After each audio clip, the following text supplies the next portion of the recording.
Welcome to the February 21st special meeting, not special meetings, meeting of the,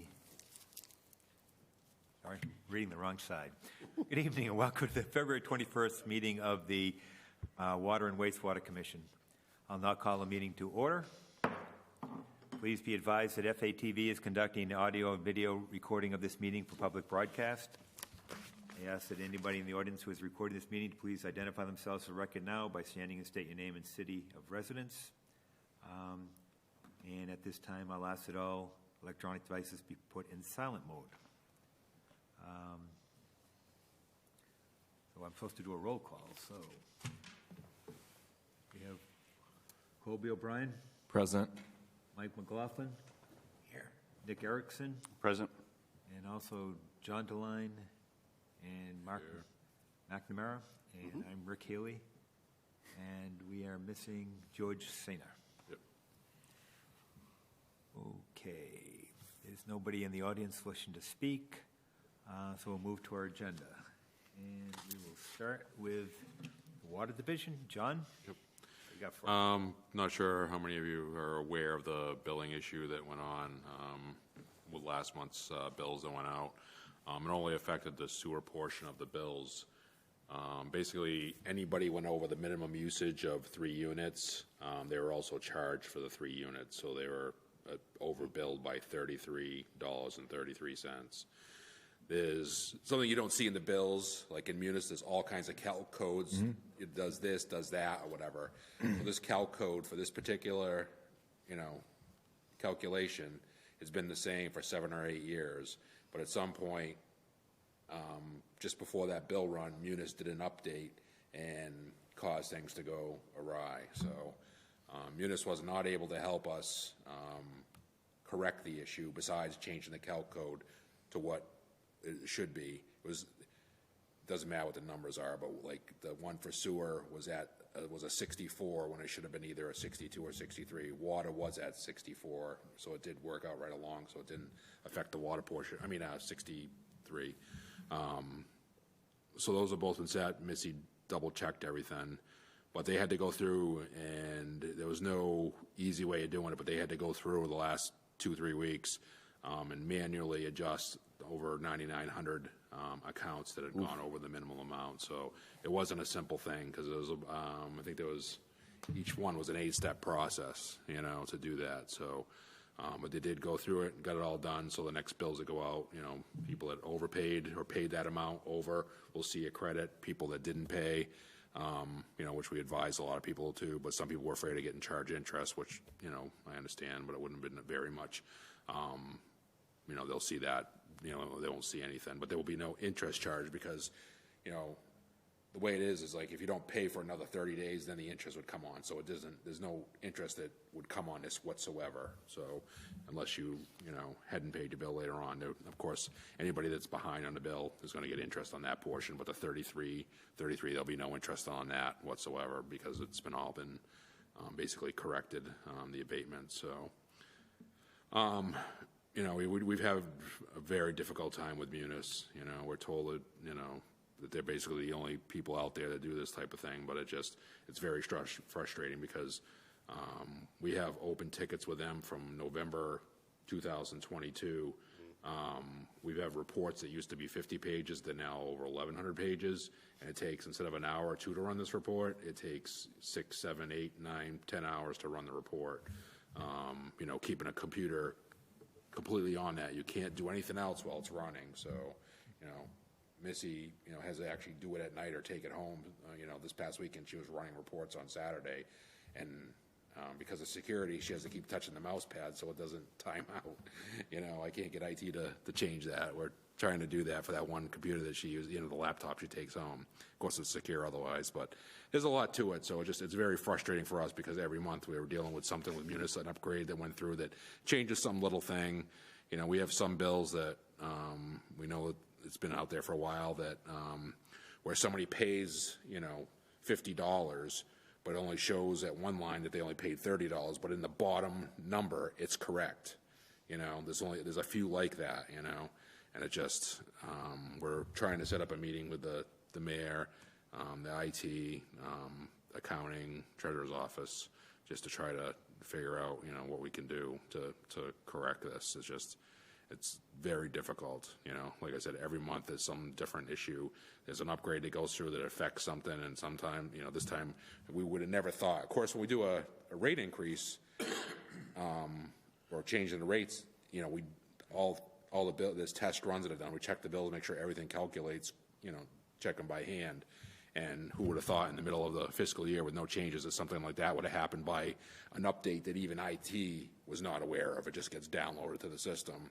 You know, kind of like it does with your phone, and your phone gets messed up with that. Instead, it affected almost 10,000 bills, you know.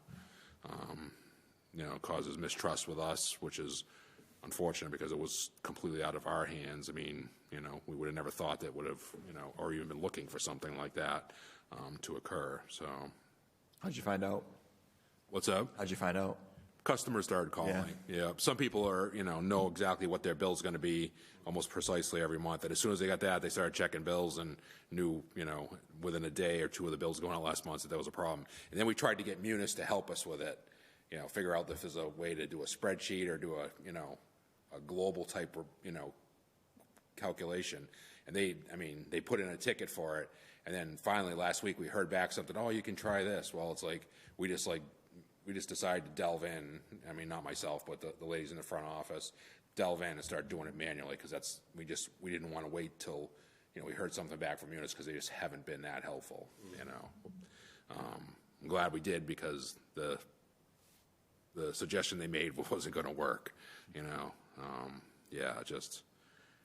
It's a weekly discussion among us, or, you know, just the issues we have. It's just unbelievable in this day and age that we can't get something that, you know, works correctly, and, you know, to have tickets that are a year and a half old, you know, to correct these things. I mean, it's just unbelievable. So we really need to, you know, figure out, you know, that there's one other company that we found that does from mass municipalities, but we're not 100% sure because I guess the accounting office told IT that basically the state told them Munis is pretty much it.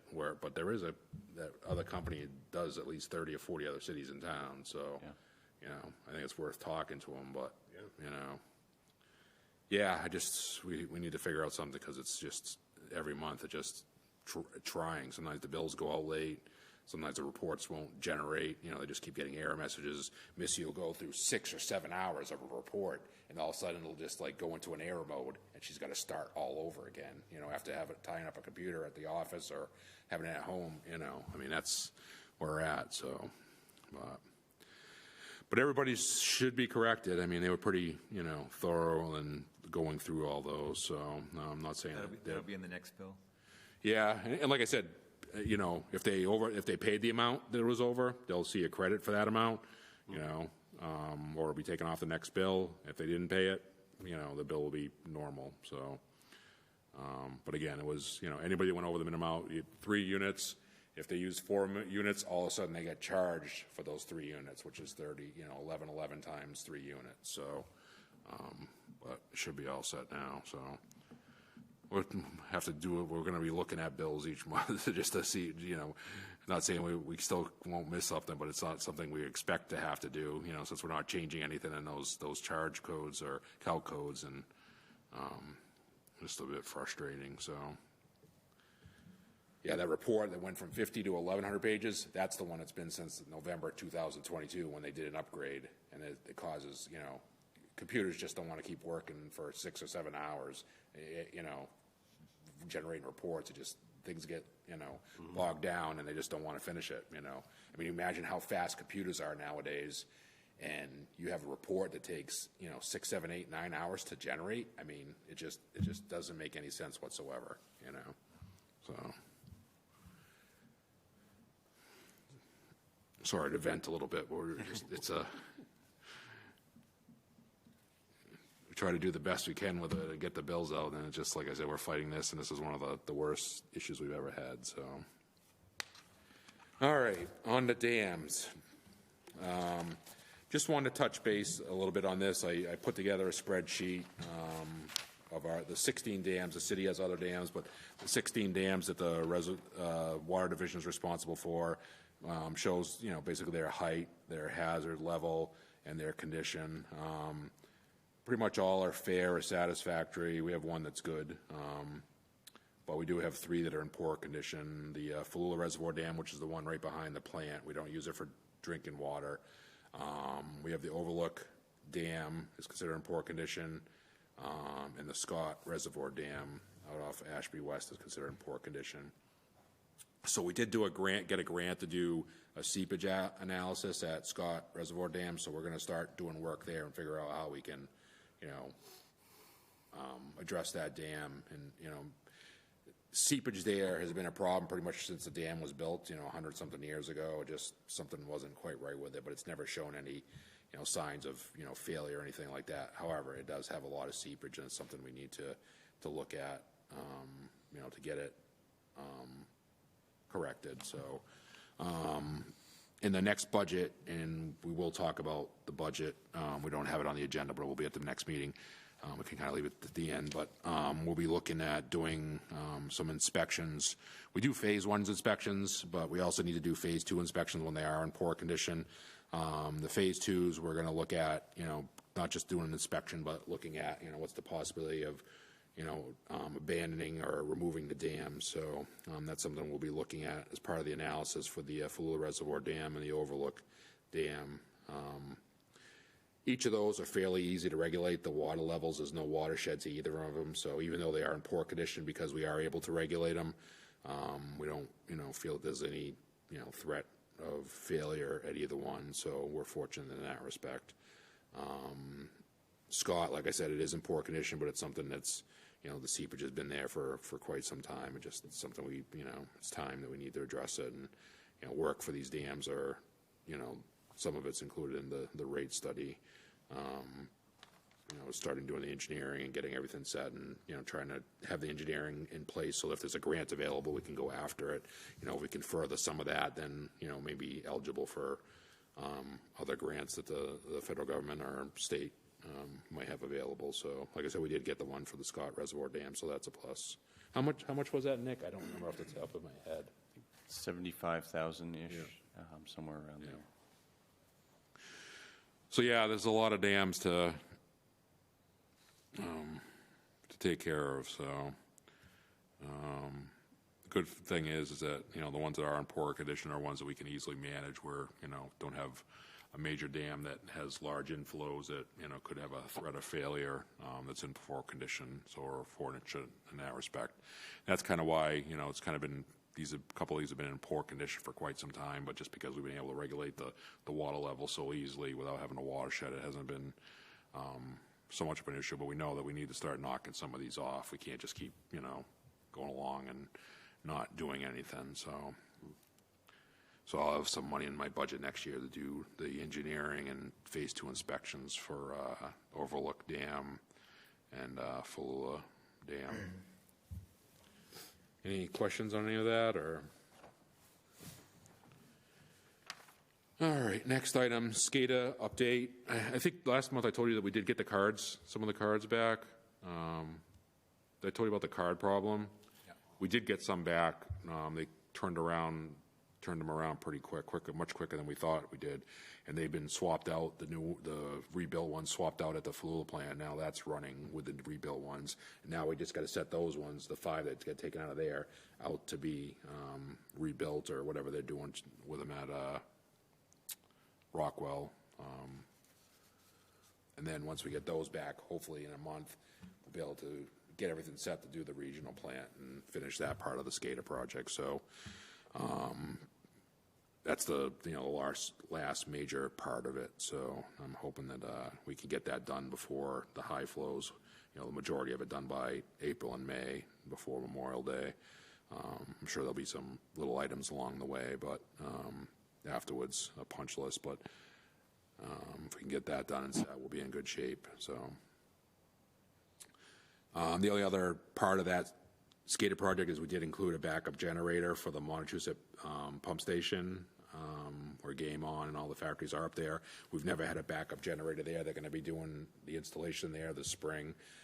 They had wanted to do it in the fall, but the generator came in so late in the year. It had been on order for a year, but it came in so late, and we'd have to do bypass pumping there so that We can do work all inside, all the panels and everything, all the electric panels, but we still need to have fire protection in that industrial park. So we have to have a pump outside that will activate based on a signal from one of the buildings up there. Well, we can't do that in the winter months, of course, because things would freeze. So we put it off till the spring months. So which has worked out because we're able to concentrate on getting everything else done besides that and the regional plan, and work through any bugs that we had and finalize all the the upgrades at the station. So the system seems to be working pretty well. Our guys are able to take home a tablet during the water main break up here on Main Street.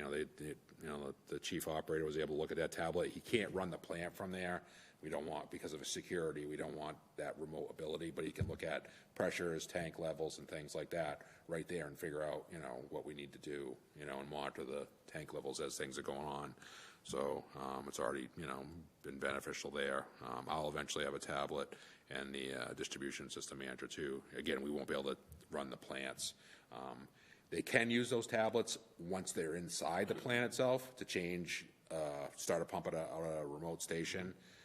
But only within the plants, again, because of cybersecurity. So it's only on the Wi-Fi network that's secure within the plant itself. But once you're outside of there, it's basically, read only. So yeah, that'll be a huge plus once it's done. So it'll been a long time coming. I'm just happy that they were able to turn around the computer cards so quickly. At least the first batch. I'm hoping the second batch will be just as quick.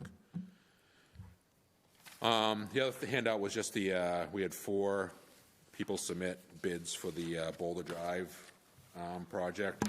So that's going to go all the way from underneath the bridge down at the railroad tracks on Boulder Drive all the way up to where it comes back into Main Street. So some sections of Boulder Drive do not have a water main right now, but we need to support development and buildings there that actually don't even. There's one building doesn't even have water without having to do something from Main Street. So this will allow us to downsize one of the mains on Main Street, not to confuse you, and we're also going to do all the intersecting streets over to Main Street as part of the Boulder Drive project. So that'll facilitate doing the Main Street project afterwards. The Main Street project is going to go out to bid probably by the end of March. So we didn't want to put them all together. We kind of wanted one to begin and get it as much done as possible. We also felt that one contractor, it would take, the project would have been so big, it would have taken out a couple of contractors as far as potentially bidding on it. So we felt that that was a big enough. It's a $3.3 million job. So it actually came in, just to add, the engineer's estimate was $3.7 million. So they're pretty close to what it was. I mean, the low bid was about $400,000 less.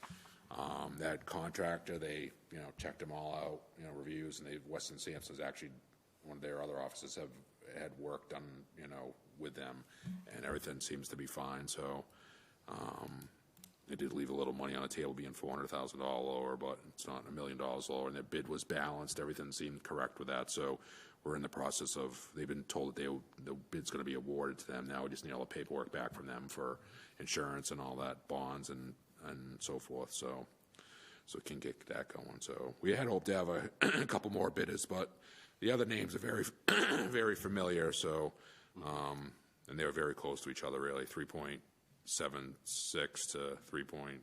I mean, those are pretty close between those three. So, the other contractor probably just needed to make sure they had some work or whatever, so they really sharpened their pencil. So, depends on what they had on their schedule in the spring. So, or for this year, I should say.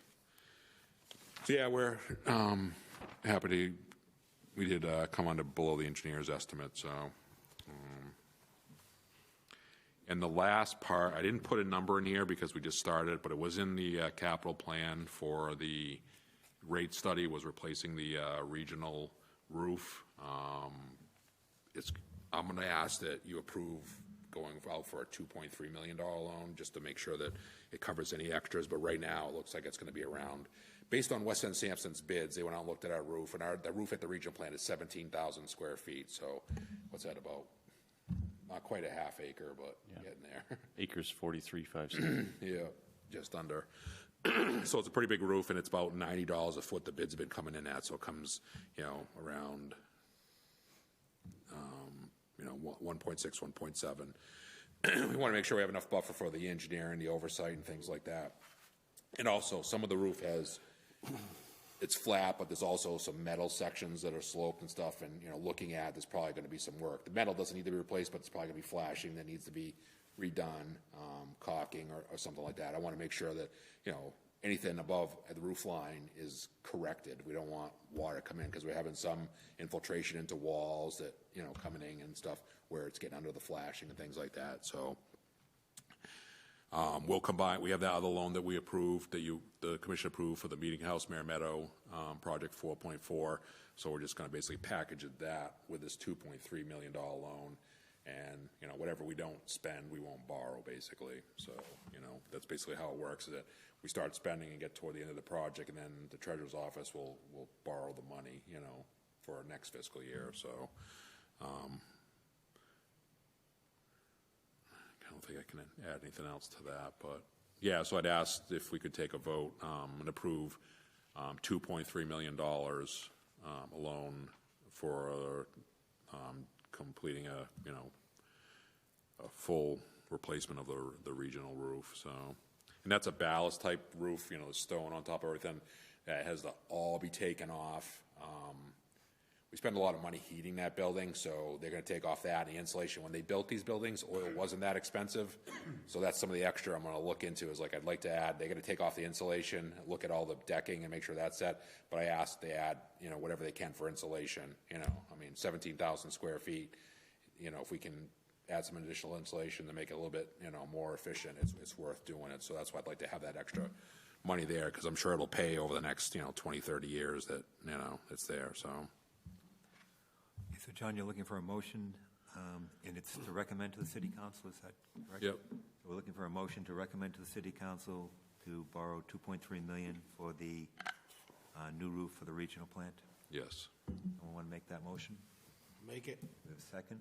Second. Any discussion on the motion? Hearing none. All those in favor? Aye. Any opposed? Motion carries. Thank you.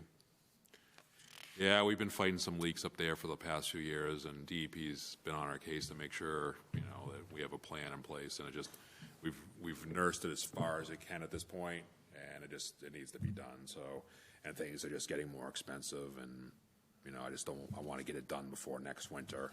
Like I said, make sure it's completely weather tight, add insulation that will, be cost effective, of course, but just to improve the efficiency of the building. So.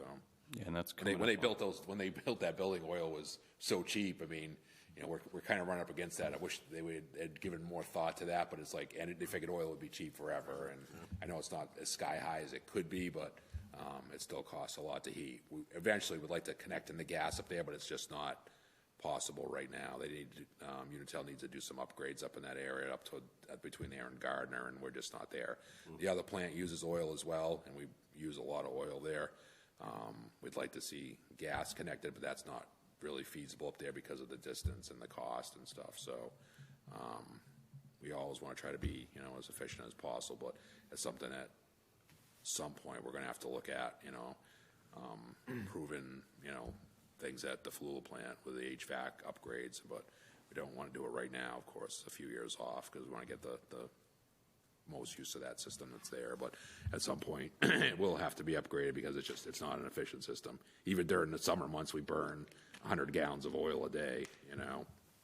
It's just not something that was considered what we would be right now. So yep.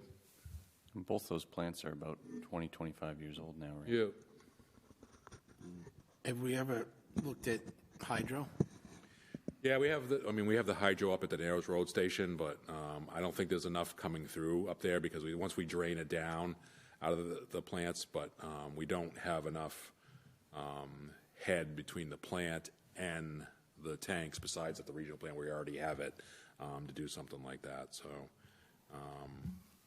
yeah, it's certainly consideration that we would do, but there's some other, technology. There's geothermal type technologies that actually utilizes the water in the reservoir, pipe in there, whatever. So Still a ways off to, where we'd get an efficiency, but, that would make it worthwhile, but at some point that might be possible. But the best thing would be, for reducing costs, doesn't mean we're gonna, emit less carbon necessarily, would be to connect to gas up there. That would save, quite a bit on us, but it would be such a long-range return. So the problem is that Falula,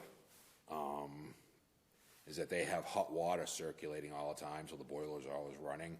They have an HVAC system that cools the air coming through into the offices to 60 degrees, in the unit. But once it gets to the offices, there's reheaters in there and brings that air temperature back up to like 70 degrees or whatever.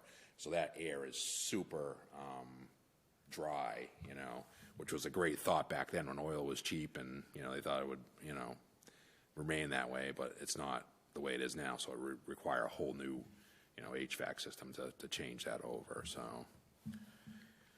but yeah, we've looked at, we did all LED lighting or anything else, and, insulating better, like we want to do with the regional roof and things like that, or, some of the improvements we can make. So, and we've looked at what's available from the state for funding and things like that. So, but right now there's nothing that's really, it's not going to cost, it doesn't have a return that's quick enough to make it worthwhile at this point. So, unfortunately. Any other questions for John? Thanks, John. Mark? My first item, it's going to be requesting an additional appropriation for an SRF for our CSO 32, 45, and 83 separation rehabilitation. We found additional project costs for Phase 2 and Phase 3 since our initial appropriation back in 2022, I believe. And the following handout explains the reason why we are requesting the additional funds. It's additional construction, engineering, construction administration costs. It's going to be required an approximately $39.5 million for an SRF loan. Those payments won't start until fiscal year 26 through 27. But we're going to need it before spring 2024, which is when we're going to be seeking for the funds. So we're presenting it to the Wastewater Commission, and if you approve it, then I'll bring it before the City Council in March.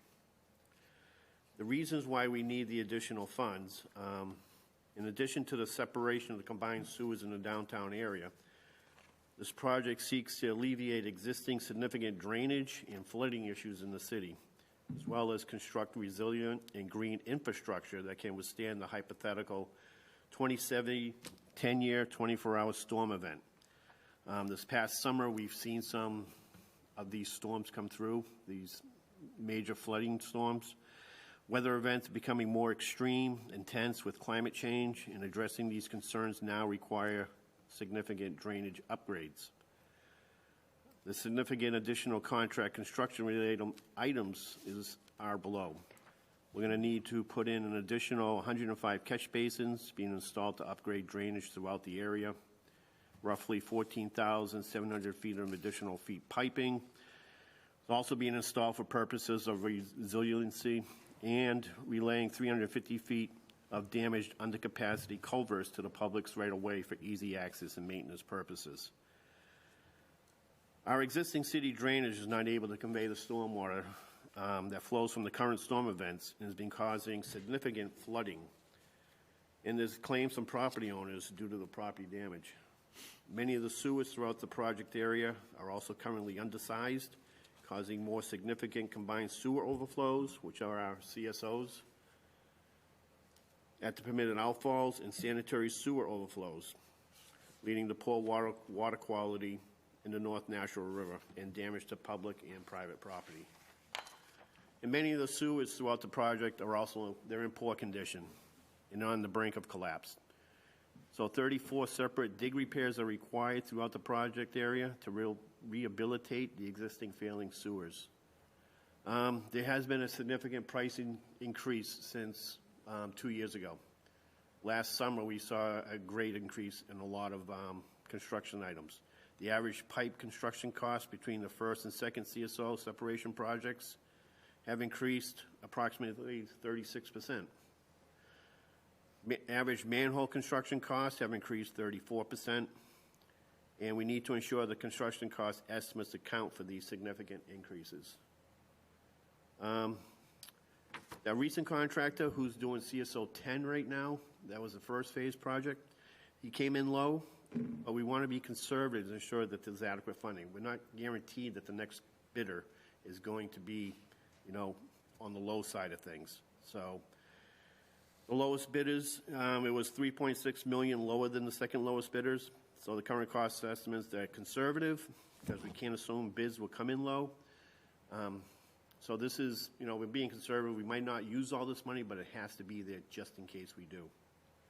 And we're also paving. Costs for the project include over 7 miles of curb-to-curb paving on dozens of streets, including much of the downtown area. So those are the reasons why we're requesting another $39.5 million in SRF loans. So, any questions? And these improvements are all required by the consent decree, correct? Yes. It's all part of the consent decree. Going forward, getting things done before that 2030 deadline. Does that include this building resilient infrastructure? The 39.5? No. Is that part of the consent decree, or is this? Consent decree? I don't think it is. I'd have to look at it. I know my predecessor did have green infrastructure being reported with the consent decree. I believe the way that the consent decree is worded, it's a little bit open-ended. I think it forces us to look for opportunities to implement green infrastructure, but it doesn't lay out specific project requirements. So this satisfies that, but it also satisfies good design practices with building stormwater systems that can handle the projected increases in rainfall, peak intensity, and flows and all that we're anticipating through the year 2070, which 50 years seems like a long way out, but it's really not.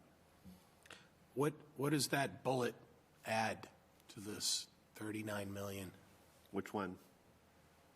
The The resilience infrastructure adders. I don't have the line item, what that would be including in it. I can find out, but I just don't know that number right now. I don't know off the top of my head what the actual breakout is among all the different reasons cited here. A lot of what goes into that is the engineering and then the cost increase to go up 1 or 2 pipe sizes. So there's probably some substantial cost there as part of that building resilient infrastructure. But there's also some large costs associated with just excavating and installing any sort of a drainage system where there is none. So I think it would be a little bit short-sighted to do all that work to install a drainage system but not make sure that it's upsized to properly account for those future increases in runoff that we're anticipating. Yeah, once we get done with this project, it's going to be, paved over.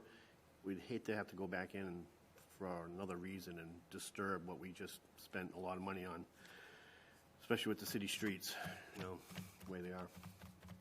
One of the issues that we're dealing with this particular project area is, it's a lot of old roadways with infrastructure that's in some cases 100+ years old. Back then the materials were vastly different. The methods of construction weren't as good as they are today. The materials were different. There's a whole host of different improvements that have been made over time, including just installing adequately sized stormwater infrastructure. A lot of times we don't see any drainage on a road, or we see a 6-inch pipe that's always overflowing even for a little 1-inch storm. So this is definitely an opportunity to do it the right way. And, I think I've said this in the past, I'm all for doing it right, doing a better job than required, but, we also have to look at what's realistic and, that I just hate to see us keep coming back to the taxpayers to say, this went up, we need more money, this went up, we need more money. I agree, right? Do it right the first time, but you always have to look and say, do we, are there ways we can cut some costs, I do know that this these numbers have been factored into the sewer rate study, so they were part of that process that we voted on. Yeah, that was my question. What's the impact of this loan going to be? Have you talked to the city treasurer? I mean, I'm sure you have around. It's, like I said, it's factored into the sewer rate study, so the future increases will be covering this. You know, they don't, the payments don't take effect into fiscal year 26 and fiscal year 27. There's a couple of but sewer rate increases before that. That'll help pay for this. One of the benefits of using the SRF loan program is that it is low interest and there is principal forgiveness. So it's a good way to save on costs to the maximum extent that we can when we're having to borrow money like this. Other questions? So I believe we're looking for a motion to recommend to the city council to borrow $39,500,000. Is that correct? Yes. So moved. So, more questions? Okay, please. You want I'm going to make you late for dinner. Not a problem. We have 7 miles of roadway that'll be paved on this project. This is Lower Main, Boulder, and what else? The back behind Maine, Okay. all those side streets, parts of Mechanic. Okay. Can I go back a few CSOs? Just trying to help the public understand all of this. We have a lot of roads that are slated to be paved, right? So what about like the South Street area? Is that on an older list where we dug all that up? Or is like South Street? So the reason why we're including paving in this project, these combined sewer separation projects, is because of how those projects worked out, and they worked out poorly, where essentially donations were made in lieu of permanent curb-to-curb pavement to the city's paving program. But because of the increases in asphalt prices and the relatively limited Chapter 90 budget that we do get, we haven't been able to keep up with paving those roads that were impacted by the combined sewer separation work. So South Street's a good example of that.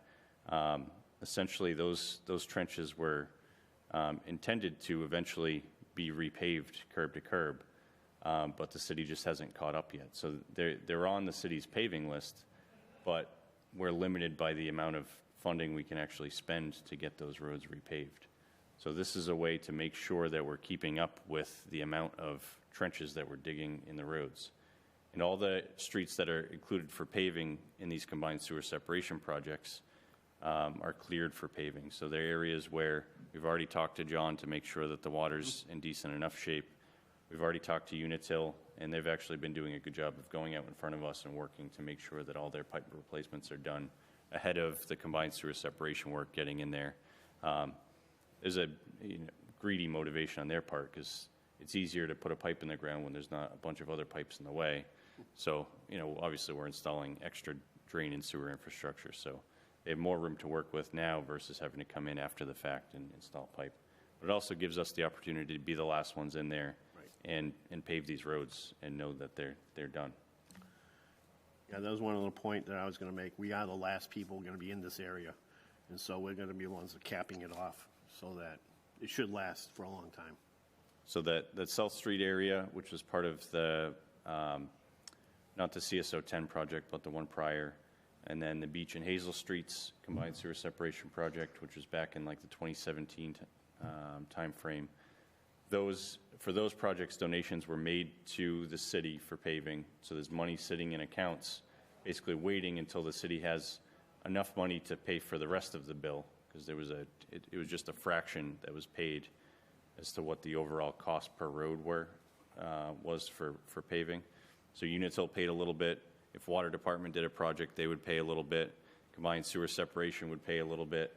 And then once the city had enough Chapter 90 to kind of pay the whole bill, we'd go in and pave that road. So right now we're struggling to catch up with that list, and make everything right and follow through with that plan that was laid out back, 10, 15 years ago when the idea of utility donations to the paving program was conceived. Okay. I guess it's just, concerning for all of us, right? That, let's say 50% was donated towards the fund. Well, now that 50% only covers 20% of the project because we just keep kicking the can down the road, And that's one of the reasons why we're pivoting to this approach versus that approach, because these costs have risen dramatically and gotten so out of control that we have an inability to keep up with paving after the combined sewer separation projects happen, or after the last utility is in there, essentially. And the way, by doing the storm water and the paving within that, there's loan forgiveness, there's a low-interest loan. Now, if the city did that separately, guess what? You're not getting a low-interest loan. It's going to have to come out of the general fund or a regular loan, and they're not going to get loan forgiveness on that either. So, this is a way to get a lot done, and I think is a much better approach and could save a lot as far as the project, versus trying to do something later or not this. Yes, the ratepayers have to pay for it, but I think there's, I'm not sure what is the rate for loan forgiveness?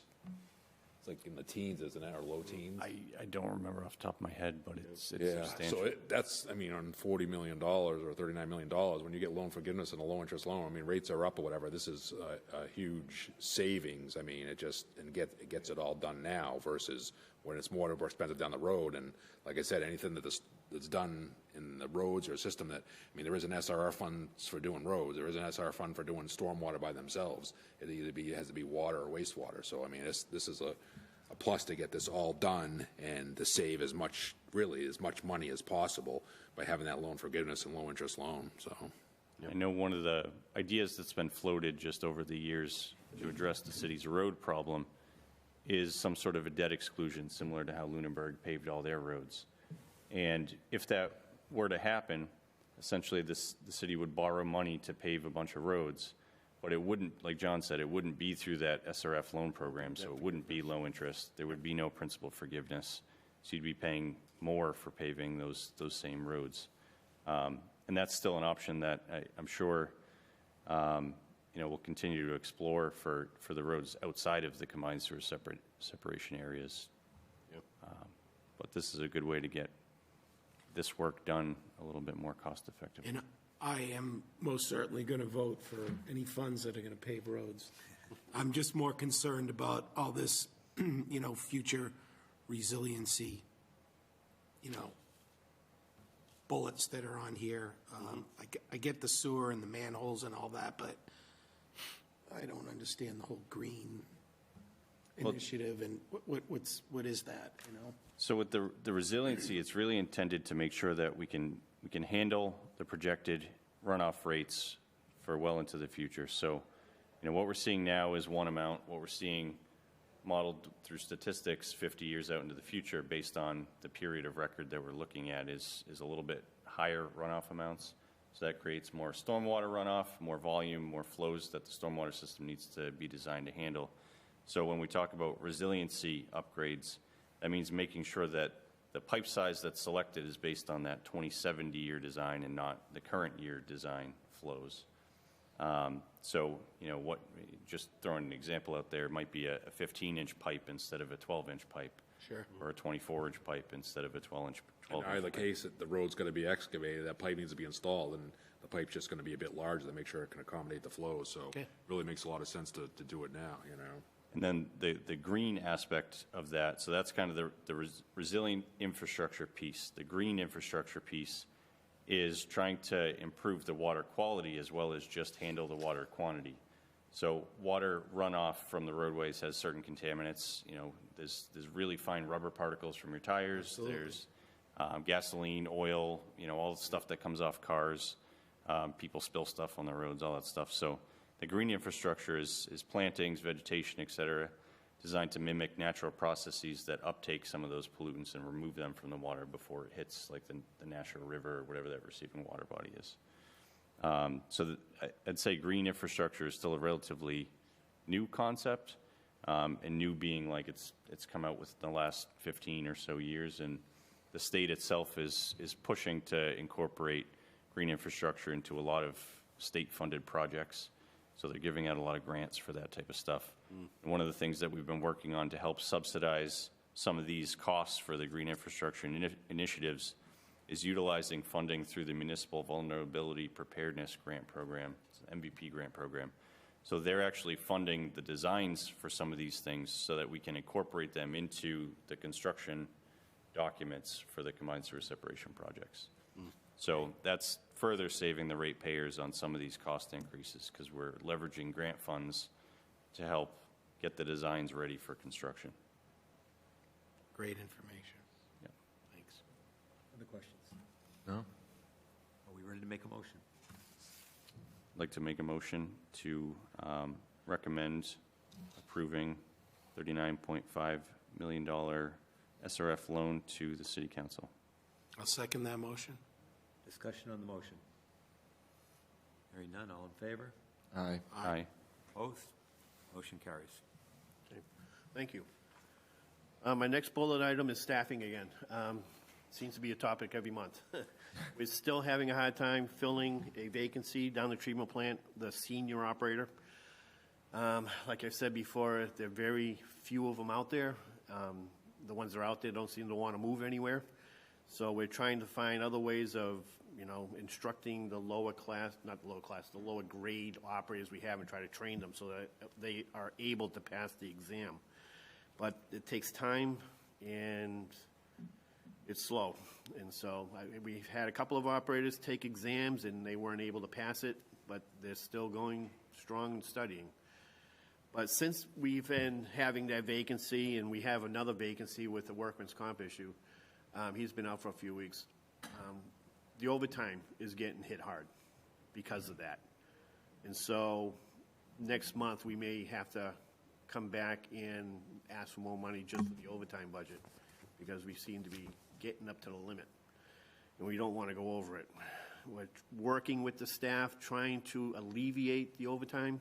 I have a meeting with them down the treatment plant tomorrow to see if we can somehow modify their work schedules to have them cover more hours, spread them out further. So we're hoping that they'll work with the city and we can find something that's agreeable for both of us before we have to take any other drastic measures to, stop having all this overtime. The reason why we have the overtime is they're grade 6 or grade 7 operators. We have to have at least one there all the time.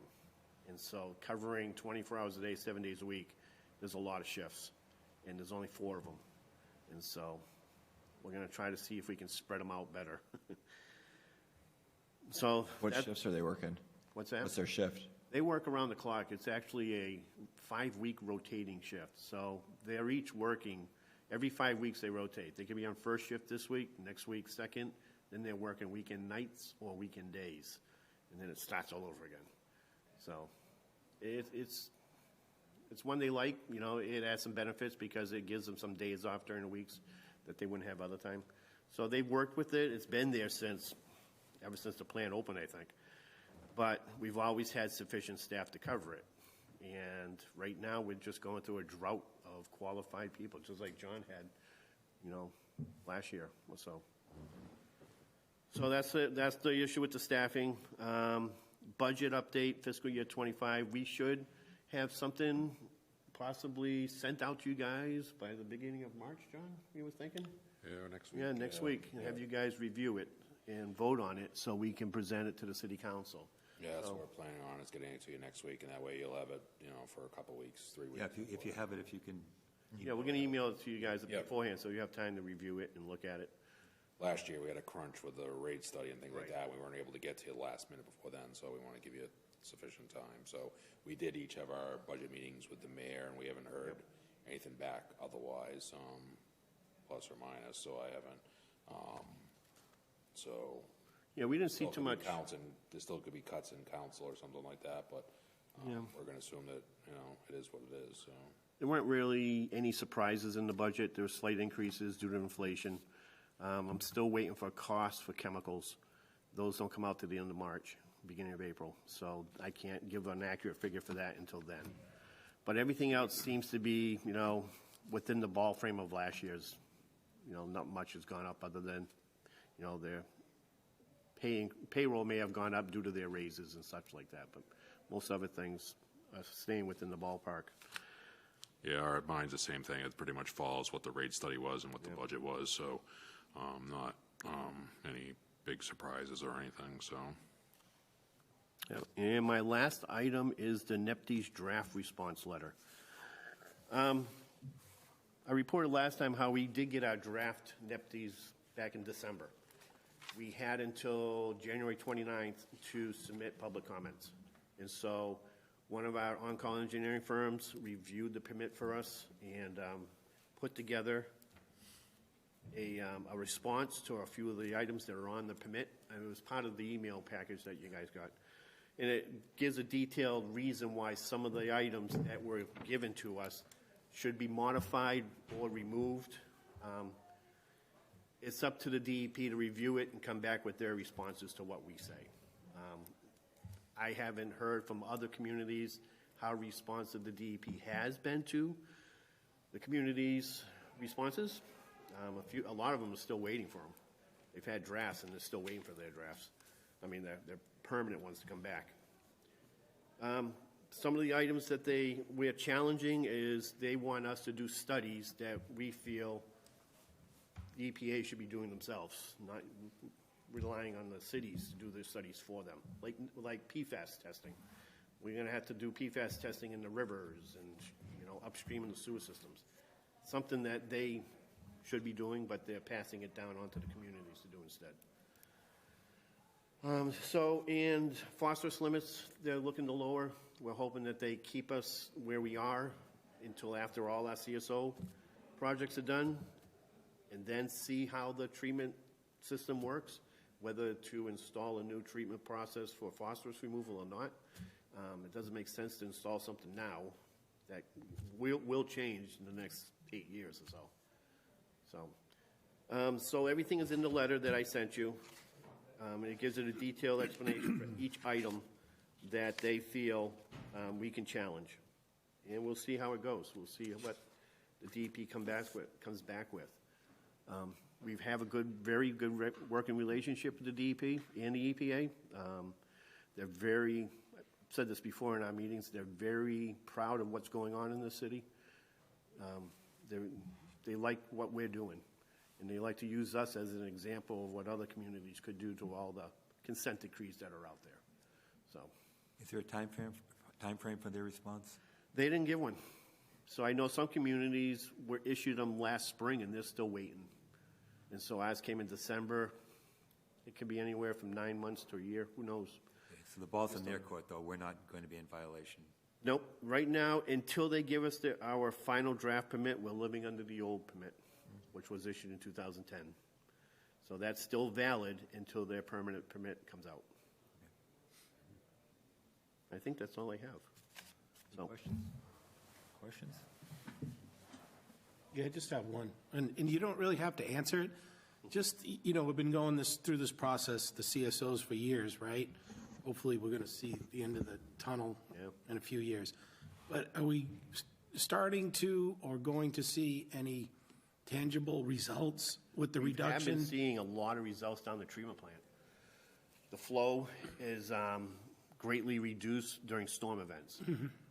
We still get some infiltrations coming in down there from some of the pipes, especially downtown. So Right. the next project that we're doing, not the one upstream at CSO 10, but the next one we just talked about, when that gets completed, we're going to see a substantial drop in the water going down to the wastewater treatment plant.